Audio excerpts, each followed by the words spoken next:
నిత్య పూజలివివు నేరిచినను ప్రత్యక్షమైనట్టి పరమాత్మునికి నిత్య పూజలివివు.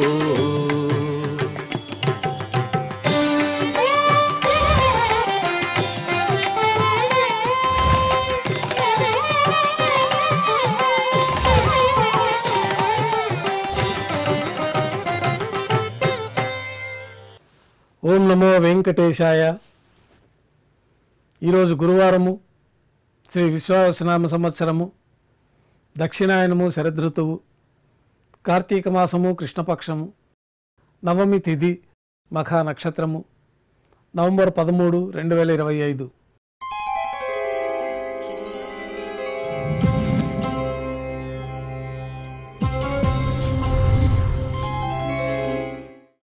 శ్రీవారికి గురువారం ఆర్జిత సేవగా తిరుప్పావడి సేవ విశేషంగా జరుపుకుంటాము.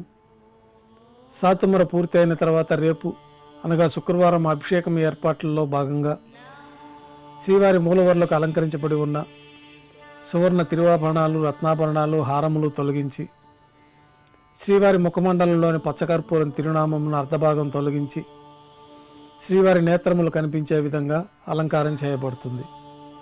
శ్రీవారికి బంగారు పాదకవచములు, సువర్ణ కటిహస్తము, వరదహస్తము, శంకుచక్రములు, కన్నపత్రములు, శాలిగ్రామాల హారములతో అలంకరిస్తారు.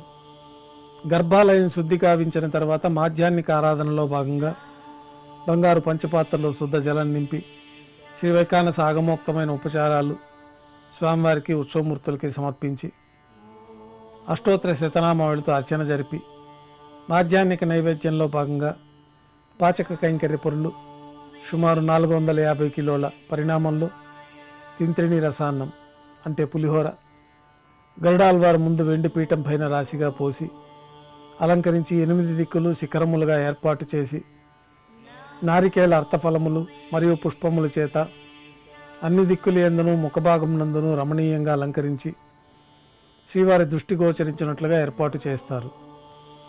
గర్భాలయంలో విశేషమైన లడ్డూ ప్రసాదము, వడ, అప్పము, జిలేబీ, మురుకు, పాయసము, అన్నప్రసాదాలు ఘంటానాదం మధ్య శ్రీవారికి నైవేద్యంగా సమర్పించి అన్నకూటం చుట్టూ ఏర్పాటు చేసిన తెరను తొలగించి తిరుప్పావడి సేవలో భాగంగా వేద పండితులు బంగారు వాకిలిలో శ్రీనివాస గద్య పఠనం చేస్తూ ఉంటారు. తర్వాత బంగారు వాకిలి నుంచి శ్రీవారికి కర్పూర హారతి, అలాగే అన్నరాశికి కర్పూర హారతి ఇవ్వటంతో ఈ తిరుప్పావడి సేవ పూర్తి అవుతుంది. అనంతరం భక్తులని సర్వదర్శనానికి అనుమతిస్తారు. ఈరోజు భక్తులు స్వామివారిని నేత్ర దర్శన అలంకారంలో దర్శించుకుంటారు. ఉభయదేవేలతో శ్రీ మలయప్ప స్వామివారు మేళతాళాలతో ఊరేగింపుగా విమాన ప్రదక్షిణంగా సంపంగి ప్రాకారంలో కల కళ్యాణ మండపానికి చేరుకుంటారు. కళ్యాణోత్సవం ప్రారంభమవుతుంది. పుణ్యాహవచనము, అంకురార్పణ, రక్షాబంధనము, అగ్నిప్రతిష్ఠ, స్వామివారికి, అమ్మవార్లకి కళ్యాణోత్సవం సందర్భంగా నూతన పట్టు వస్త్రాల సమర్పణ, మహాసంకల్ప పఠనం, మాంగళ్యాల అభిషేకము, మాంగళ్యాల ఆరాధన పూర్తయిన తర్వాత స్వామివారి తరఫున అమ్మవార్లకి మాంగళ్యాల సమర్పణ, స్వామివారికి, అమ్మవార్లకి కర్పూర నీరాజనము, విశేషమైన హోమాలతో పూర్ణాహుతి పూర్తయిన తర్వాత మాలా పరివర్తన అనే కార్యక్రమాన్ని నిర్వహించి ఉభయదేవేలను శ్రీవారి చెంతకు చేర్చి ఈ సందర్భంగా అక్షతారోపణం అనే వైదిక కార్యక్రమాన్ని నిర్వహించి కర్పూర నీరాజనము, నైవేద్యము, తిరిగి కర్పూర నీరాజనంతో కళ్యాణోత్సవం పూర్తి అవుతుంది. కళ్యాణోత్సవ భక్తుల దర్శనం అనంతరం ఉభయదేవేలతో శ్రీ మలయప్ప స్వామివారు ధ్వజస్తంభం వద్ద గల అద్దాల మండపానికి చేరుకుంటారు. వేదపారాయణ నడుమ ఊంజల సేవ నిర్వహించి కర్పూర నీరాజనంతో ఊంజల సేవ పూర్తి అవుతుంది. ఉభయదేవేలతో శ్రీ మలయప్ప స్వామివారు వైభవ మండపానికి చేరుకుంటారు. ఆర్జిత బ్రహ్మోత్సవంలో భాగంగా స్వర్ణ గరుడు వాహనంపైన శ్రీ మలయప్ప స్వామివారు వేయించేస్తారు. కర్పూర నీరాజనంతో స్వర్ణ గరుడు వాహన సేవ పూర్తి అవుతుంది.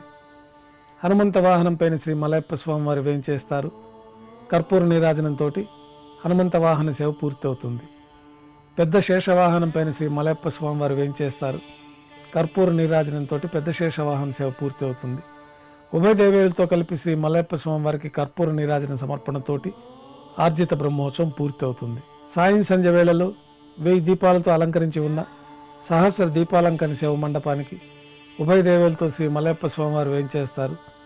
వేదం, గానం, నాదం నడుమ సహస్ర దీపాలంకరణ సేవ నిర్వహించి నక్షత్ర నీరాజనము, కర్పూర నీరాజన సమర్పణతోటి దీపాలంకరణ సేవ పూర్తి అవుతుంది. ఉభయ దేవేలతో శ్రీ మల్లయ్యప్ప స్వామివారి 4 తిరువీధుల ఉత్సవం జరుపుకొని శ్రీవారి ఆలయంలో బంగారు వాకిల్లోకి వేంచేస్తారు. అక్కడ నైవేద్యం పూర్తయిన తర్వాత గర్భాలయంలో వేంచేస్తారు. వెంటనే రాత్రి తోమాల సేవ ప్రారంభమవుతుంది. గురువారం సాయంత్రం స్వామివారికి పూలంగి సేవ నిర్వహిస్తారు. సాయంకాలం ఆరాధనలో భాగంగా గర్భాలయం శుద్ధి చేసుకొని పంచపాత్రలో శుద్ధ తోయాన్ని నింపుకొని స్వామివారికి ఉత్సవమూర్తులకి శ్రీ వైకాన సాగమోక్తమైన ఉపచారాలు సమర్పించి వివిధ సుగంధ పుష్పాలతో స్వామివారి దివ్యమంగళ స్వరూపమంతా పుష్పమాలలతో అలంకరించి పుష్పమాలలతో కిరీటాన్ని సమర్పించి సూర్యకటాన్ని స్వామివారికి అలంకరించి ఉత్సవమూర్తులకు పుష్పమాలలు సమర్పించి చతుర్వేద మంత్రాలతో మంత్రపుష్పాన్ని సమర్పించిన తర్వాత నక్షత్ర నీరాజనము కర్పూర నీరాజనంతో పూలంగి సేవ పూర్తి అవుతుంది. అష్టోత్తర శతనామావళితో అర్చన జరుగుతుంది.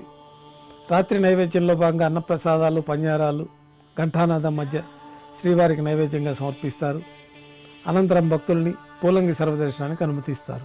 కొద్ది విరామం తర్వాత రాత్రి సమర్పించిన పుష్పమాలికలు చల్లింపు చేసుకొని గర్భాలయాన్ని శుద్ధి చేసి బంగారు పంచపాత్రలో బ్రహ్మ తిరువారాధన కోసమై బంగారు బిందెలోని తీర్థాన్ని సమర్పించి ఏకాంత సేవలో భాగంగా బంగారు పట్టు పాన్పు పైన కౌతుకబేరమైన శ్రీ భోగ శ్రీనివాసమూర్తి వారిని వేంచేపు చేసి ఏకాంత సేవలో భాగంగా వారికి దారోష్ణమైన గోక్షీరము జీడిపప్పు ద్రాక్ష కలకండ కలిపిన మిశ్రమం నైవేద్యంగా సమర్పించి పండ్లు నైవేద్యంగా సమర్పించి కర్పూర నీరాజనంతో ఏకాంత సేవ పూర్తి అవుతుంది. ఓం నమో వెంకటేశాయ.